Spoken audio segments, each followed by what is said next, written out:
So you seniors, you graduates, you're at a pinnacle of sorts. With any luck, it won't be the last one. That's one metaphor, a pinnacle. Another, how about a crossroads? You're at a crossroads, right? You're entering a new phase of your life. You're someone different than you were 4 years ago, and hopefully someone better. Likely someone better. And you have another opportunity now to be the next iteration of yourself that you can be. At a crossroads, the metaphor works because you make a decision. You go one direction or another. And there's an old blues idea that you meet the devil at the crossroads. And I always wondered why that was. I thought it through. It's a really compelling idea. It's an image that has a good narrative fit, and it sticks in your memory once you hear it. Why do you meet the devil at the crossroads at midnight? Maybe that's when you examine your conscience, or it examines you. And then you might ask, well, why do you meet the devil at the crossroads? And the answer is, most fundamentally, because when you come to a place in your life where you have to make a choice, and I think this is actually true of every choice we ever make, but it's more evident when the choice is more weighty, let's say, as the choices that lay themselves out now in front of you are weighty. You aim up or down. And there is always an agent of temptation at every choice point enticing you to aim down. And I've thought a lot about what aiming down means, and so I'll run through that for a bit. The spirit of temptation, it manifests itself, for example, in the story of Cain and Abel. And so Cain falls prey to temptation, and God bluntly informs him when he complains about his fate that the temptation was freely chosen and that he could have done differently and better. And Cain becomes, this is in the aftermath of the improper sacrifices that he makes. The sacrifices that he makes that are not everything they could be. They're not in the service of the highest good, that are deceptive and arrogant simultaneously, because when we make improper sacrifices, we believe in the deepest part of ourselves that we've pulled one over God. And I suggest that that's a temptation you might want to avoid, that presumption. And then you might say, well, if you're tempted to aim down, you're tempted to make improper sacrifices, you're tempted to arrogantly presume that you are going to get away from it, with it, that you're not going to be called on it. What are the pathways down that might manifest themselves in front of you? And I think the two stories that follow the story of Cain and Abel detail that. So after Cain and Abel comes the flood. And that's no accident. The narrative placement of those stories is definitely no accident. It's unbelievably sophisticated from a literary perspective, a philosophical perspective, theological perspective, existential perspective. One form of temptation is the nihilistic chaos that's symbolically represented by the flood, right? It's the proliferation of sins. And sin is a word, both its Greek and its Hebrew derivation are related to archery. So the Greek derivation, I hope I haven't got this wrong, because I know there are Greek scholars in this audience. So the word is derived from the Greek word hamartia, which means to miss the mark, and it's an archery term. It's a lovely notion to know that, because to sin, therefore, means to miss the target, which implies that it has something to do with aim or the lack thereof. I love that. I think it's so apt. And the derivation of the word sin from the Hebrew source actually relies on the same imagery. And so to sin is to aim wrong or to miss the mark. And there's a variety of ways you can miss the mark, right? Don't aim at all. That's a good one. Assume there is no such thing as aim. Assume all aims are equal. Well, you sin, you miss the mark.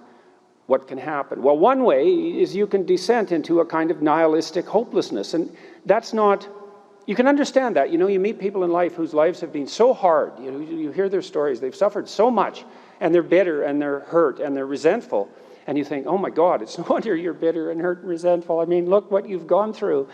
But you also notice that their bitterness and their resentment and their hopelessness and their chaos and their anxiety, it's not helping, right? It's worsening the problem. It's not making it better. And I'm not saying that people can always resist that, but I've certainly seen that it's not helpful. But I've also met other people, you know, who have had stories equally catastrophic, sometimes more catastrophic, sometimes so catastrophic you can't even believe that they survived, who are not embittered or made resentful by those experiences and who continue to aim up. And so that makes a mockery of a kind of casual determinism, right? Is that you end up chaotic, nihilistic, hopeless, anxious, etc., merely as a consequence of the unbearable tragedy of your life. Because if that was the case, then everyone who had a series of unbearable tragedies, which, by the way, will be almost all of us in one way or another at one time or another, would end up in that catastrophic chaos that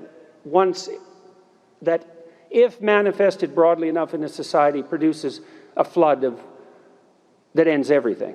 And that's the story of Noah in large part. And Noah, you know, he's wise in his generations was a lovely phrase because it means for his time and place he was a good man, and that's a lens through which history might well be viewed. You know, we're very presumptuous, us moderns. We look back and we think, well, you know, this person who did all these remarkable things said these things that we now regard as inappropriate and therefore can be dispensed with. It's like, well, what makes you think that you're above that criticism 100 years from now, that, you know, the best you can do is to be as good as you can in your time and place. And if you can manage that, well, good for you. If you can transcend that, well, then maybe you're some sort of saint, and you're probably not. So aiming at just the first is not such a bad upper aim. And so there's the chaos domain, and I would say, those of you who are graduating, you don't want to be tempted into that, you know. One of the things I've thought a lot about in relationship to faith, you know, we have this idea, it's not a good idea, and it's certainly an idea for which religious people are often pilloried, that faith means the sacrifice of reason and the willingness to believe things that are patently not true. And when religious people debate scientists, they're often sort of hung out to dry on exactly those presuppositions, their willingness to accept on principle propositions that seem on the face of them impossible. I don't think that's what faith is at all in some fundamental sense. I think faith is a form of courage. You know, if you're hurt by life, and you will be, it's understandable that you might react in a nihilistic and hopeless fashion and become anxious and depressed and cynical and bitter and all of that. That's a bad pathway. And I think part of what helps you through that is faith. And part of that faith is that it's incumbent upon you, and actually in your best interest and everyone else's, to maintain faith in the fundamental goodness of existence, including your own, despite the evidence to the contrary.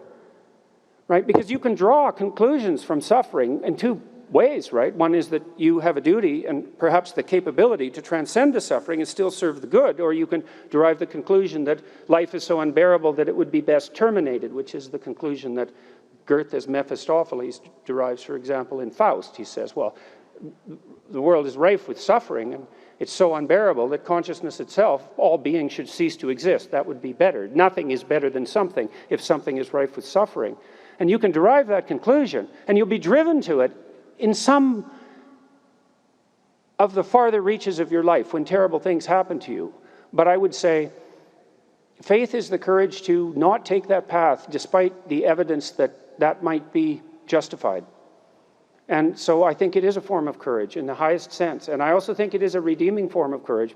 One of the things I told my daughter, who was very, very ill for a very long period of time and in tremendous pain and suffering the high probability of continued slow, painful, inevitable degeneration, was do not let your illness, do not take advantage of your illness as an excuse.